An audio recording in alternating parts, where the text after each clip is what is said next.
E aí pessoal, eu sou o Rafael, tô de volta para mais um vídeo do Nerdicas. Dessa vez eu vou falar sobre uma HQ muito especial que a Panini está relançando no mercado agora em 2016. Essa HQ já estava uns 3 anos esgotada, era dificílimo de achar, então você tem que aproveitar a chance para poder ler se você não conhece e adquirir para ter na coleção se você conhece, porque se você conhece você sabe o tanto que ela é boa, que é Superman, o que aconteceu ao Homem de Aço, que é uma história assim, um super clássico escrito pelo Alan Moore, que é assim, o autor gênio, né, por trás de Watchmen, Batman Piada Mortal, V de Vingança e muitos outros, ilustrado pelo Curt Swan, que é assim, um dos principais desenhistas do Homem de Aço pré-Crise das Infinitas Terras.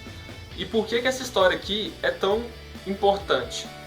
Porque ela simplesmente marcou a última história do Homem de Aço pré-Crise das Infinitas Terras, ou seja, antes dessa grande reformulação feita pelo John Byrne pós-Crise das Infinitas Terras, que recontou toda a origem do Homem de Aço aqui, justamente nessa minissérie que foi republicada recentemente aqui no Brasil pela editora Eagle nosso. E essa aqui é um clássico mesmo, pessoal. Ela foi eleita, por exemplo, uma das 25 principais HQs de todos os tempos pelos leitores do principal site americano de HQs, que é o Comic Book Resource. Ela também é sempre citada por diversos autores super consagrados como uma das principais histórias assim, favoritas deles, né, do Superman. Ela serviu de inspiração para muitos e muitos outros contos publicados após a publicação desse aqui, que essa é uma história publicada originalmente em setembro de 1986, ou seja, né, 30 anos atrás, e que quando você lê, continua tão boa quanto qualquer história atual que você pega aí.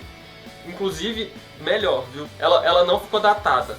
E essa história aqui surgiu a partir de uma ideia do editor do Superman na época, que é o Julie Schwartz, que ele que tinha ficado à frente dos títulos aí por muitos e muitos anos. Ele queria contar uma história que pontuasse assim a vida do Superman pré-crise, concluindo as batalhas com seus vilões, contando o destino de todos os personagens coadjuvantes, enfim, que realmente fosse uma história significativa antes desse reboot que o personagem ia sofrer.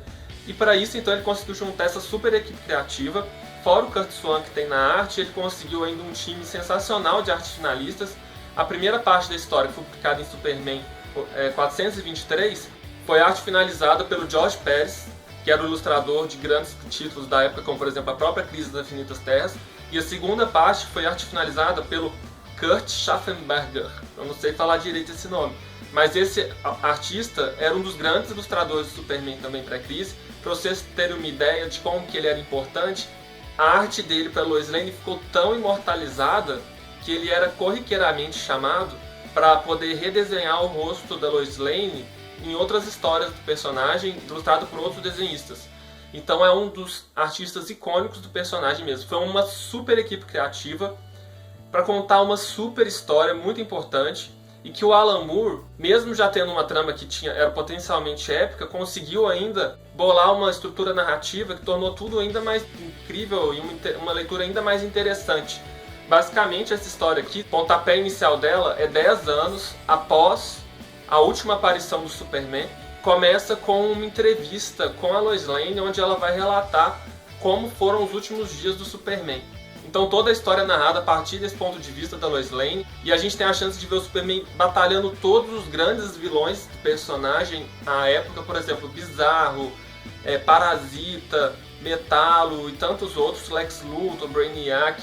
É uma chance de você não só ver como que eram as caracterizações dos vilões da época, mas também como que eram as caracterizações de todo esse universo de coadjuvantes do personagem, que era um universo extremamente rico. Inclusive, para mim, é tão interessante ler uma dessas histórias mais antigas, porque a gente tem a chance de ver como que a mitologia do personagem era rica de detalhes, alguns conceitos que sim, hoje em dia são vistos meio que datados, mas que realmente eram a graça do personagem. Por exemplo, as kryptonitas de várias cores, ou então todo o ambiente do planeta diário, com os coadjuvantes como a Lois Lane, Lana Lang, Pete Ross, o Jimmy Olsen, que realmente eram personagens essenciais para o desenvolvimento das tramas e que hoje muitas vezes são colocados bem que a escanteio. Então, assim, é uma chance muito boa de você ver como que era o personagem naquela época, para comparar também com o que o personagem é hoje. Porque foram essas histórias daquela época que tornaram ele grande, tão grande, que até hoje aí tem filme dele nos cinemas. E pessoal, uma coisa que é muito legal também dessa edição é que ela não publica somente essa história, porque como eu falei, essa história foi publicada em 2 partes, só que essa revista aqui tem 132 páginas e publica ainda 2 outros contos escritos pelo Alan Moore que estrelam o Homem de Aço. Tem a publicação de uma outra história que é um dos grandes clássicos do personagem, que é Para o Homem que Tem Tudo, publicado originalmente em Superman Anual 11, que é uma história mais gordinha, e o mais legal nela é que ela se desenvolve a partir de uma premissa que parece que vai ser uma história meio infantil, meio super amigos, mas ela se transforma numa história com uma trama política riquíssima, que seria moderna até se publicada nos dias de hoje. Ela não envelheceu. Por que eu digo que tem essa premissa infantil? Ela começa lá com a Mulher Maravilha saindo de seu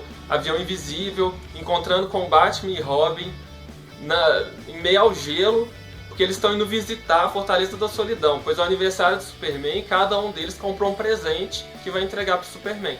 E aí quando eles encontram esse Superman imobilizado por uma planta, que dá efeitos alucinógenos nele e que faz ele imaginar que está tendo assim o seu final feliz. Que no caso dele seria ele ainda vivendo em Krypton, com uma família e tudo mais. E é daí que se desenvolve essa história política, né?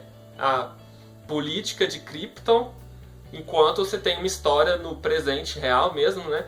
Da Mulher Maravilha e do Batman enfrentando o Mongul.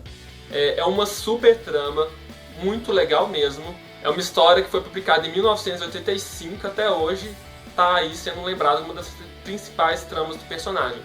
Já a trama do meio da edição, né, que é o team-up entre o Superman e o Monstro do Pântano, que é um outro personagem que o Alan Moore escreveu nos anos 80, né, e é uma história que foi publicada em DC Comics Presents 85. É muito legal porque ela se contrasta com as outras histórias por ser uma história escrita no estilo mais do Alan Moore escrevendo o Monstro do Pântano. Ou seja, é uma trama bem mais sombria, mesmo na arte, que é do Rick Veitch, que era o artista do Monstro do Pântano, e tem meio que um toque de terror, assim. Também a gente vê o Superman sofrendo de alucinações e tendo umas visões bem aterrorizantes de Krypton. Então, pessoal, essa edição aqui vale muito, muito a pena, porque é uma HQ que, fora ser muito boa, são 3 histórias clássicas do Alan Moore, todas pré-crise. Tá aí num formato super bacana, acabamento incrível, capa dura, papel colchê, 132 páginas, num preço ótimo, que é R$ 23,90. E R$ 23,90, pessoal, é o preço cheio, que você compraria, por exemplo, em banca. Mas nas livrarias você consegue achar até com 40% de desconto, que foi o preço que eu peguei na FNAC. Então segue no link que eu coloquei aqui, que aí você consegue pagar também aí na casa dos R$14 se tiver na promoção, ainda mais sempre aparece a promoção. FNAC, Saraiva, os melhores lugares. Vai nos links e paga barato também. Então é isso, espero que vocês tenham curtido esse vídeo, que tenha sido útil aí para esclarecer sobre o que se trata essa edição. Se tiver curtido, então deixa o seu joinha, seu like aí, não deixa de se inscrever no canal, que a gente vai trazer muitos outros vídeos de HQs colecionáveis aí para você. Então um grande abraço e até a próxima!